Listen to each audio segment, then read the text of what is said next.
สบายดีพ่อแม่พี่น้องสุขุสุขคนเด้อสบายดี FC ลูมอินล่าสาวสารวัตรเนาะ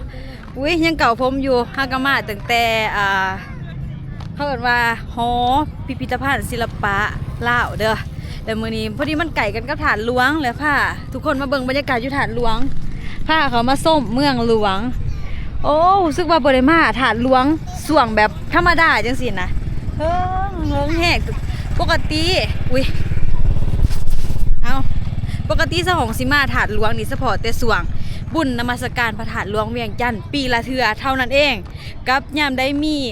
พี่น้องมาจากต่างประเทศหรือว่าคน FC มาจากต่างประเทศจังซี่ได้พามาหล่อมาลินเนาะคือปีไก่นี่ก็พาลูกป้าเพิ่นมาเที่ยวเนาะมาถ่ายรูปอยู่ถาดหลวงก็ได้เห็นถาดหลวงในสวงที่กลางเว้น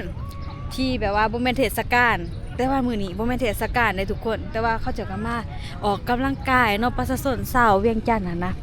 เขาก็มาย่างออกกำลังกายกันเพราะมันเป็นเดินที่บ่มีรถเด้เป็นเดินแป้นแบบนี้บ่มีรถมีหยังเลยเห็นบ่กว้างขวางเฮ็ดให้แบบว่ามันปลอดภัยสำหรับการที่ว่าเฮาย่างการที่เฮาออกกำลังกายเนาะเป็นตาอยากแล่นอยู่ได้ทุกคนคือสิขา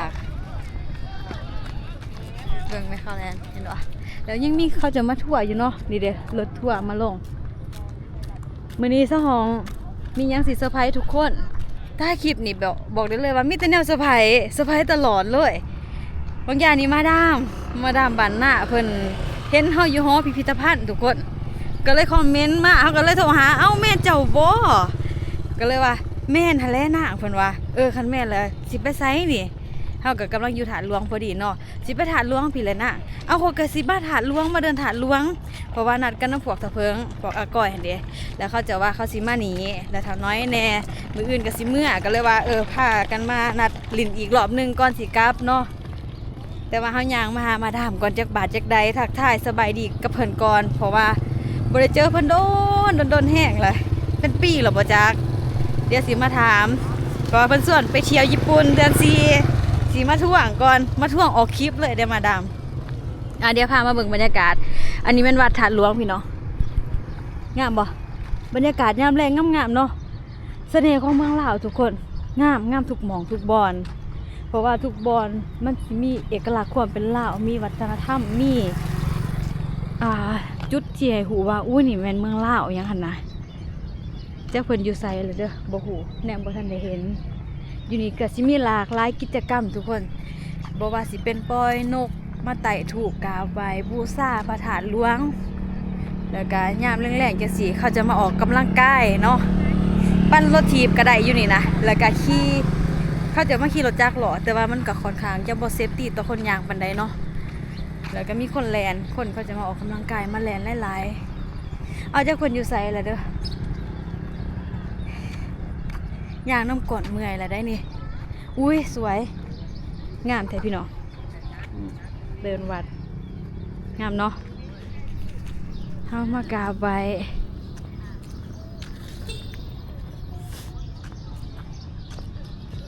เดี๋ยวเฮามาหล่อหาเพิ่นก่อนเพิ่นอยู่จุดได้แล้วโอ้เพิ่นว่าเพิ่นมากับหมู่ฝรั่งเด้อค่ะเขาบ่ฮู้ว่าเพิ่นสิแม่นกลุ่มใดแท้เพราะว่าในนี้มีกลุ่มนักท่องเที่ยวแม่2กลุ่มป้าหญ้าซ้ำนี่เขาคือเมื่อยแท้เด้เขาบ่ฮู้ว่าเพิ่นเป็นกลุ่มใดเนาะแต่ว่านี่บ่กลุ่มฝรั่งนี่บ่โอ้เขาคือบ่เห็นหูเลยเด้ว่าเพิ่นเป็นไผเนาะกลุ่มใดเนาะเดี๋ยวขออนุญาตคือสิแม่นแล้วแหละคนงามๆอยู่นี่สบายดีเจอกันอีกแล้วจะมาเจอกับบ่จือโตคือกันบาสิทาคือนั่งห้องมาหยังคนหันมาจะถ่ายคลิปเพราะว่าบ่เคยไปเลยอยากเฮ็ดคอนเทนต์ให้มันแบบว่านั่นก็แนมแต่กล่องแนมแต่หยังแนมแต่มุมสุดท้ายแล้วบ่ได้แนมไผเบิดเห็นจะมาคอมเมนต์ว่าเอื้อยก็ไปได้โอ้ยบ่ได้สิโทรหาเลยก่อนก็เลยว่ามาเจอกันอยู่นี่อีกต้นน้ำบ่ได้เจอมาเวียงจันทน์ก็บ่บอกขึ้นมาดองมาแบบปุ๊บปั๊บก็เลยว่าบ่ได้บอกบ่ได้กล่าวเอื้อยหันทั่ว10 มื้อตั้งแต่มื้อกุดจีนพุ่นตาว่าจะมาตั้งแต่ก่อนกุดจีนอีก10 มื้อแล้วสิตายแล้วเมื่อยสิตายแล้วม ยังบ่เฝ้าแค่สายเดียวมาน้ำไผแน่ มาน้ำพี่น้องแต่ก็แยกกันมาแม่นอันนี้หั่นพี่น้องเพิ่นเอาหมู่มาแต่อเมริกาผู้นึงแล้วก็มาแค่ให้เพิ่นจังซี่นะโดยแม่นมาแค่ให้เพิ่นแล้วก็คู่หนึงหันกะคู่หนึงก็ไปซื้อของอยู่ตลาดเด้อยู่ตลาดอีกคู่หนึงก็แยกง่ายกันไปมา10คนพุ่นแหละบ่แล้วผู้ใดล่ะครับรถป้าครับแม่นจะหันมากับไผข่อยหันมาน้ำเอื้อยมา2คนมาดองกับร้านผู้นึงแต่ว่ามื้อนี้มาน้ำหมู่มาน้ำเฒ่ากบพากันไปถ่ายคอนเทนต์ว่าอันนั้นน้ำนออยู่หั่นเนาะอันแรกเขาไปคนหัวลูกสู้เลยเอื้อยหันมันมาหลายคนเอื้อยก็เลยเบิ่งบ่ทั่วแต่ว่าเอื้อยก็ถ่ายเอาแต่จะยังทันสังเกตว่าแม่นข่อยเซยอยากทักอยู่นั่งห้องตัวนี้นะ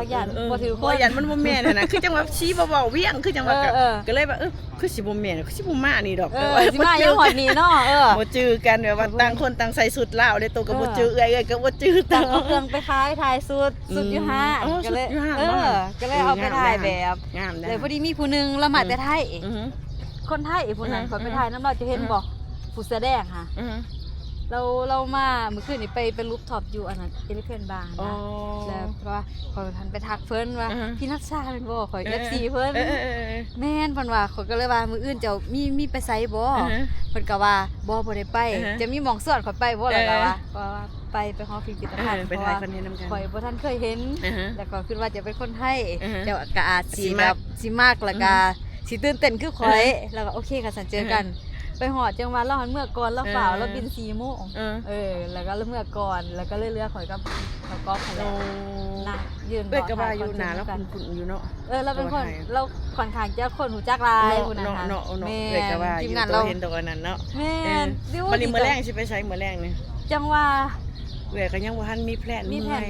บ่ทันมีแพลนเอื้อยหันแต่ละมื้อแต่ละเดย์ every day กินกะเบลกินเบียร์เบิดมื้อเบิดคืนพี่น้องก็สายเมาสายปาร์ตี้มื้อคืนนี่ก็เพื่อนนี่ก็เพชรผูกแขนเพื่อนหันอยู่ตลาดทงคันค่ำเพื่อนน่ะแม่นแถวตลาดเลยอันนั้นแหละอยู่เพื่อนขามไปทงคันค่ำแล้วก็ดอนแดงแล้วก็อันนั้นน้องท่าเด็กขามไป2 บาทแม่นแถวนั้นตัวก็อยู่แถวนั้นแม่นบ่เพราะเอ้ยยังสิอยู่อีกหลายมื้ออยู่ถามซุมื้อมื้อได้บางๆเฮาค่อยแชทใจกันตัวยังบ่ได้สิมื้ออื่นแล้วเอ้าบ่ป้าหาตั้งแต่ก่อนกุดจนเดี๋ยวนี้ก็เลยว่าอันนั้นอยากเมื่อค่อยค่อยเมื่อแต่มื้อวานมื้อซื่อนี่แล้วแต่ว่ายางรถมันบวมแล้วอยู่เวียงบ่มีหานได้มียางรถอีวีน้องเอารถมาเองโอเคยากๆหน่อยนึงนี่มาท่วงเด้อเพิ่นสิส่วนไปญี่ปุ่นนี่นะมาท่วงไปญี่ปุ่นมาท่วงจากอยู่ยังกระถึกอยู่เอ้ยกับบ่ท่านได้แพลนว่าสิไปเดือนใดหั่นน่ะบ่ท่านได้ลมกับน้องเทื่อได้แพลนก็คือแหละเนิ่นๆพุ่นแหละสิบอกเนิ่นๆดอกบ่เพราะมี2จังหวะบ่ญี่ปุ่นกับสิยุโรปเดี๋ยวนี้ว่าม่วนไปเฮ็ดวีซ่ายุโรปผ่านแล้วไปเพิ่นสิเข้าประเทศใดก่อนหมู่เพิ่นเป้าหมายเพิ่นอยากไปสวิตหั่นแหละแต่ว่าอันนั้นเพิ่นผ่านแล้วเพิ่นก็ผ่านมื้อนี้แล้วเพิ่นเฮ็ดง่ายเด้อเพิ่นว่าได้อยู่เพิ่นว่าได้บ่ได้ยากคือเฮาคือคะแนนเฮาไปมาถูกตามระเบียบเพิ่นมันก็มีเอกสารอยู่ในหั่นแหละถ้าเอกสารเฮามันครบก็บ่ยากดอกล่ะก็บ่สอแม่นั่นแหละจังว่าถามมาดามว่าถ้าสิได้ไปญี่ปุ่นบ่คันบ่ได้ไปญี่ปุ่นสิหอไปยุโรปนำเขาไปสวิตเจอกันอยู่สวิตสวิตเพิ่นมาดามอยู่พุ่นฮอดอันนั้นเดือนใดล่ะไปส่วนหลายเอ้ยไปเดือน7ไปเดือน7เดี๋ยวก็ไปเลยตีไปเลย3 เดือนเดือน7เดือน8เดือน9ช่วงนั้นอากาศกำลังดีโอเคช่วงนั้นอากาศกำลังแบบว่าบ่หนาวหั่นนะแต่ว่าอยู่สวิตถึงสิบ่หนาวแต่ว่ามันก็มีหิมะอยู่เพราะว่ามันมีหิมะเป็นหิมะตลอดเนาะมันอยู่ในเทิงภูเขาเฮาก็สามารถขึ้นไปนะครับชมบรรยากาศของหิมะได้ความสวยงามที่แตกต่างกับบ้านเฮามื้อนี้ไปหานั่นรู้สึกว่ามากแห้งมากความเป็นลาวมากแบบว่าศิลปะนี่คือจังซี่เนาะมาดามเนาะนี่พระธาตุหลวงนี่ธาตุหลวงมาเจอกันอยู่ธาตุหลวงพี่น้องเอ้ยน้ำแห้งอยู่บ้านบ่เจอกันอยู่อย่างพี่น้องเจอกันโดยความบังเอิญรู้สึกว่าดีใจเด้อเจอคนบ้านเฮารู้สึกขอบใจที่ว่าไปทักในทักอีกสิทักแต่ว่าเอาคือบ่แม่นนะคือว่าขึ้นมากก็ต้องเห็นหั่นน่ะต่างคนต่างใส่สุดลาวเดี๋ยวบ่จื้อกันบ่แฮงบ่จื้อเลยมาดามเสือสิยังบ่ฮู้เลยนี่นะ เอื้อยหันใส่ดอกจำปาของคนลาวเด้มากดอกจำปา นี่เก่าผมยังอยู่เก่าผมอยู่นี่นี่ บ่อยากเก่าผมอยู่แต่ว่าเอาไว้สุดหนาสิมาแล้วก็สิใส่อีกสุดหนึงอีกแต่บ่ทันได้ทั่วเพราะว่าใหญ่แฮงงามแฮง หล่อเท่าได้กับบ่ เลย สู ก็ครั้ง ด แรกคือกันในที่ไปนะ บ่ ครั้งแรกในชีวิต บ่ คือ น่า กัน เชื่อง ามแห้งต้องไปเนาะหอผลิตภัณฑ์ใหม่เนาะ อ๋อพิพิธภัณฑ์ศิลปะ เออ ลาว แม่น อยู่ แม่น ที่อันนั้นเมืองหาดไซฟองบ่ อือฮึ นครหลวงเวียงจันทร์ แม่ พอน ดีไกลๆน้องเสื่อมเลยทุกคน แม่น อยู่น้องหั่นแหละ งาง าม ม แห้ แห้ ง งเด้อถ้าผู้ใดได้ไป ไป มาเวียงน่ะเสียสละมื้อหนึง บ่ไกล ไปโล บ่ไกล ออก ออก เนาะ ไปบ่ไกลแต่ว่าคุ้มค่า คุ้มค่าแห้งแล้วก็ คุ้มค่าดี มันก็บ่ได้แพงค่าใช้จ่าย บ่ นะ บ่ มีแต่100กว่าบาท แม่น เนาะ แม่น เขาไป200 300กันว่าต่างประเทศก็ได้ ไม่นี่แบบสุดยอดเนาะ เนาะ เขาอันนั้นนะ แต่ทาง ย่าง เขา ย่างเบิดมือยังบ่ แม่น ทั่วนะ กันไผเป็น ออ สายใหม่สายแบบงะศิลปะอีหยังหั่นนะไปอยู่หันเบิดมือได้เลย แม่นแม่น เอาเห็น นี่ก็สายใหม่เด้อ สันนิษฐาน มักแห้ เอง อเบิ่งแต่เพื่อนเพิ่นหั่น สาย นะ ใหม่เด้อ สายใหม่เลยถึกใจแม่นบ่ ถูกใจแห้ง โอ้โห ถูกใจแห้ง รอบหน้ามาอีกเนาะ รอบหน้าร อ ไป บหน้านัดกัน รอบหน้า คักแน่ อือฮึ มื้อนี้เป็นการมาทักทายมาดามซื่อๆเด้ออยู่ที่ ถาดหลวง พระธาตุหลวงเวียงจันทน์พี่น้องเอ้ย มาโดยแบบบังเอิญ สาวสารวัตรมาเที่ยวพระธาตุหลวงเวียงจันทน์ แม่ พี่น้องอ่ะเด้อ โอเค ดี๋ยวไปหาหมู่แล้ว โอ บ๊าย เค บาย เจอกัน เจอกันจ้า โอเคเจอกันล่ะเจอกันเด้อเจอกัน เป็น เด้ จั อง ได๋ล่ะทัก เจอ หา กัน โอ แล้ว เค เราก็เจอกันอยู่บ้าน เนาะ เจอกันอยู่บ้าน พี่ใหม่นะมาเจอกันเลยเสียดายอุตส่าห์แบบแซ่เบียร์ถาเมาได้มื้อนั้นกินเบียร์3มื้อเลียดเจ็บๆกระเพาะ แม่เนาะ จะใส่น้ แม่น ำ บ่ พดน้ำทะเลแล้วก็ขึ้นมานี่ เออ กล่องเก่งไผสิโทรเออ เก่งกุดจีนสะเคียวบ่ได้ไปหาตัวบ่ กุดจีนบ่บ่ เพ สิ ราะน้อง เกี่ยว บ่ได้ กับว่า กิน ไปเวียง อืม เพิ่นว่าเพิ่นมาเวียงคือกัน บ่ อืม โอ้ ก็เลยว่าบ่ได้เจอกันซะ อืมๆๆ บ่เป็นหยังขอว่ารอบหน้าเขาสินำไป รอบหน้าเมื่อบ้านเฮา โอเคเด้อบ๊ายบาย โอเค บ๊ายบาย บ๊ายบาย